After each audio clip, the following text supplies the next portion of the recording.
আবু বকর রাদিয়াল্লাহু তাআলা কেমন আল্লাহর মহব্বতের বান্দা ছিলেন এবং আল্লাহর প্রিয় নবীর উম্মত ছিলেন।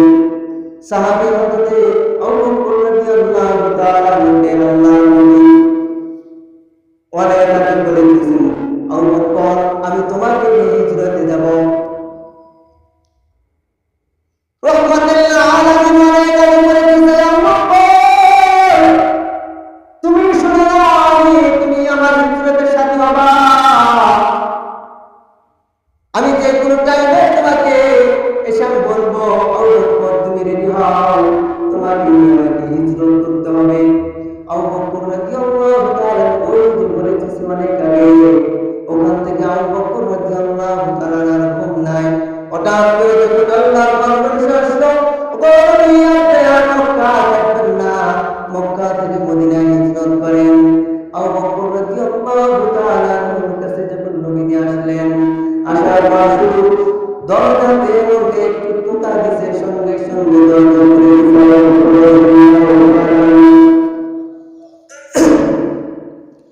রহমাতুল আলামিন ডাকতে বললেন, আবু বকর তুমি কি ঘুমাও না? আমি শুধুমাত্র সামান্য একটু টোকা দিয়েছি, আর সঙ্গে সঙ্গে তুমি দরজা খুলে দিলে কেমন করে? আবু বকর রাদিয়াল্লাহু তাআলা ডাকতে বললেন, নবী রহমাতুল আলামিন নবী আপনি শুনে নেন, যেদিন আপনি বলেছেন আমি বাবা আপনার হিজরতের সাথে, সেদিন থেকে আমার করে পাতায় পাই না, চোখের পাতা কি এক করি নাই, সেদিন থেকে আমার ঘুম নাই। কখন থেকে আপনি এসে দরজাকে নক করেন, আর আমি আবু বকর যদি ঘুমিয়ে থাকি আপনার সাথে বেয়াদবি হয়ে যায়। আপনি রহমাতুল্লাহ আলামিন এসে আমার দরজার সামনে থাকবেন, আর আমি আবু বকর ঘুমিয়ে থাকবো, এটা আমি আবু বকরের জীবন থাকতে এটা আমি দেখি। এটা হচ্ছে সাহাবায়ে কেরামের নবীর প্রতি ভালোবাসা। সিদ্দিক আকবর রাদিয়াল্লাহু তাআলা নিয়ে রহমাতুল লিল আলামিন নবী মদিনার দিকে রওনা করলেন। পথ চলতেছেন, গায়ে সূরের ভিতর তারা অবস্থান করলেন। যে পাহাড়ে অবস্থান করেছেন সেই পাহাড়ের নাম দামেস্ক। এই পাহাড়ের ভিতরে একটা গুহা ছিল, সেই গুহার ভিতর তারা অবস্থান করেছেন। রহমাতুল আলামিন নবীকে গুহার উপরে এরকম দেখে আবু বকর রাদিয়াল্লাহু তাআলা ডাকতে পারলেন, ওগো রহমাতুল আলামিন নবী আপনি এখানে দাঁড়িয়ে থাকেন, আর আমি ভিতরে সাফ করি, ভিতরে আমি পরিষ্কার করি। যদি কোনো সাপ মিত্র থাকে তাহলে আপনাকে যদি দংশন করে কিয়ামতের ময়দানে আমি আবু বকরকে যদি আল্লাহ জিজ্ঞেস করে, আবু বকর তুমি আমার বন্ধুর কাছে ছিলে, কিন্তু তুমি আমার বন্ধুর কাছে ছিলে ঠিক, আমার বন্ধু কি আমার বাংলায়, এই কথা যদি জিজ্ঞেস করেন আবু বকর কি জবাব দিব? জবাবের ভাষা নাই, আমার জিন্দেগি বরবাদ হয়ে যাবে, আমার আখিরাত বরবাদ হয়ে যাবে। আবু বকর রাদিয়াল্লাহু তাআলা ওই গায়ে সূরের গুহাকে পরিষ্কার করলেন। পরিষ্কার করে অনেক ছিদ্র ছিল, ছিদ্রগুলো টেনা দিয়ে কাপড় দিয়ে ছিদ্রগুলো সবগুলো ছিদ্র কি করলেন বন্ধ করে দিলেন। আর একটা মাত্র ছিদ্র ছিল, কয়টা মাত্র ছিদ্র ছিল? আর একটা মাত্র ছিদ্র ছিল। ওই ছিদ্রটাকে আবু বকর রাদিয়াল্লাহু তাআলা পায়ের বিদ্যা বলতে এইভাবে চাপ দিয়ে রাখছিলেন, যাতে এই ছিদ্র থেকে সাপ পোকা এসে আমার নবীকে দংশন করতে না পারে। রহমাতুল লিল আলামিন নবী সিদ্দিক আকবর রাদিয়াল্লাহু তাআলা উরুর উপর শুয়েছিলেন, বিশ্রাম করছিলেন। আর সিদ্দিক আকবর রাদিয়াল্লাহু তাআলা উনি ছিদ্রটা বিদ্যার মধ্যে এইভাবে চাপ দিয়ে রাখছিলেন, চাপ দিয়েছেন। রহমাতুল লিল আলামিন নবী আবু বকরের উরুর মাথা রেখে বিশ্রাম করছে। এমন সময় বিষধর একটা সাপ এসে আবু বকরের পা দংশন করল। একবার দংশন করে পাও শোনায় না, আবার দংশন করল,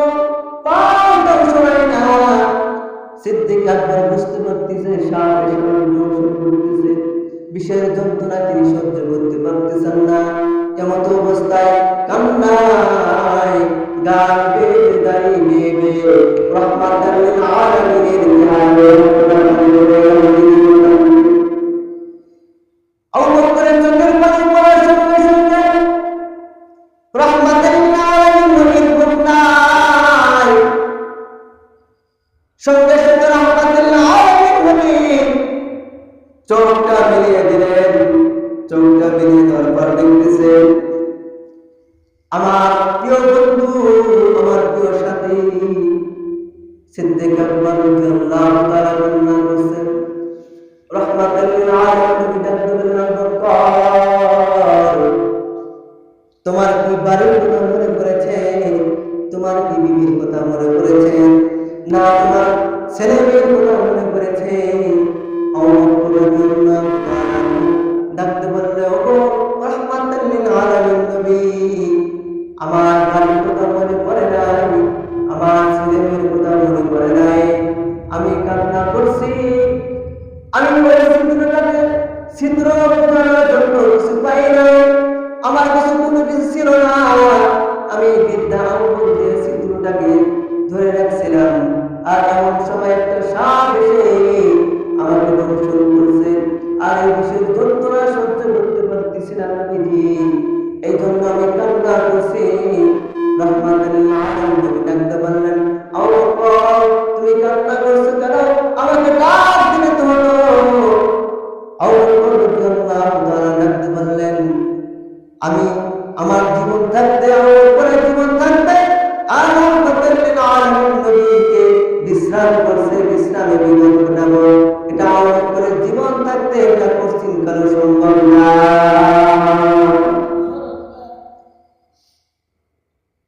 সাহাবায়ে কেরাম এমন মন ছিল, এমন মহব্বত ছিল নবীর প্রতি, নিজের জীবনকে বিসর্জন দিয়েছে, কিন্তু নবীকে কিছু হতে দেয় না। আল্লাহ নবী সাপে যেই জায়গায় দংশন করেছে ওই জায়গায় আল্লাহ নবীর নানা মোবারক সেখানে লেগে দিলেন, আর সঙ্গে সঙ্গে নবীজির নানা বরকতে আবু বকরের সমস্ত বিষ পানি হয়ে গেল।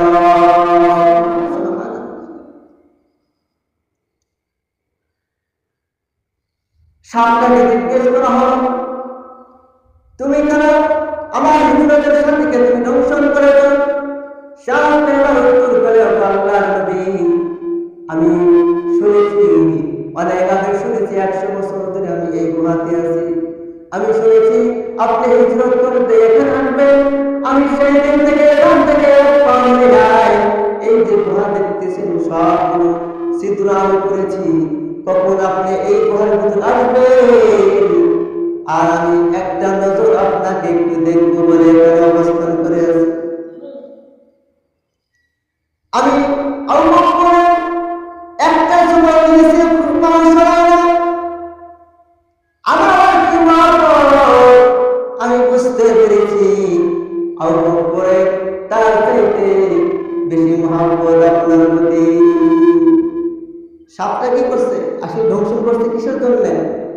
নবীকে একটা নজর দেখার জন্য করেছে।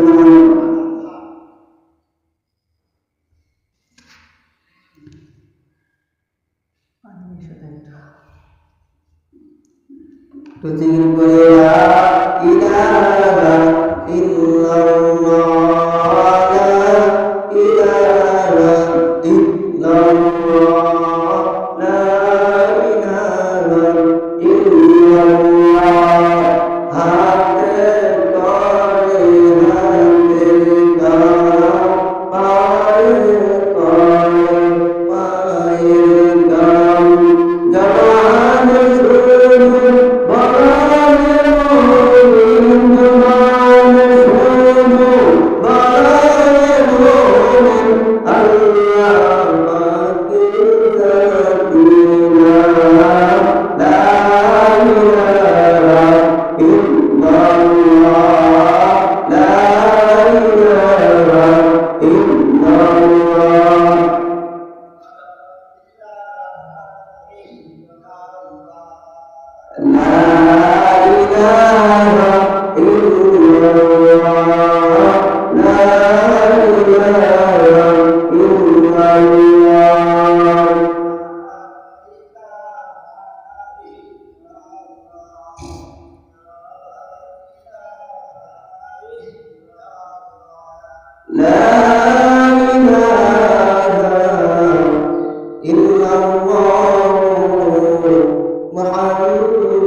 চার্জের জায়গায় মোবাইল চার্জ দিতে হয় না, মোবাইলে চার্জ দিতে হয়।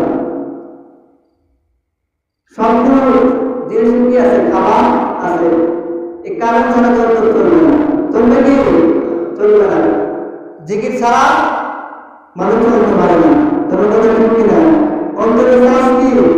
জিকির, কোরআন তেলাওয়াত। যে অন্তরে কি আছে? জিকির আছে, কোরআন তেলাওয়াত আছে। ওই অন্তরে কি? পরিষ্কার। কোরআন হাদিসের মাহফিলে আসার দ্বারা কি হয়? অন্তরে কি হয়? এ মাঝে সাথে হুজুরা একটু জিকির পারে না, জিকির তো করে না। জিকির করার নিয়ম কি? সব থেকে আপনি জিকির করতে পারেন। হ্যাঁ, জিকির করার কোন টাইম আছে? টাইম নেই। সবসময় কি করতে হবে? আল্লাহ জিকির করতে হবে। চলতেছে লা ইলাহা ইল্লাল্লাহ, চলতেছেন বলতেছেন। হ্যাঁ, জিকির করতে কি হয়? দেখবেন অন্তর ঠান্ডা হয়, অন্তরে প্রশান্তি আসে, ভালো লাগে, কাজ করে। ফজর আজানের আগে আধা ঘন্টা আগে উঠে জিকির করেন, নামাজ পড়ে আসেন, দেখেন আপনার শরীরটা ঝরঝরা হয়, বুড়া মানুষ চাঙ্গা হয়ে যায়, মনে হচ্ছে কি একটা ভালো লাগা কাজ করে। আমাদের ভিতর কি নাই? জিকির নাই, জিকির নাই, নবীর মহব্বত নাই,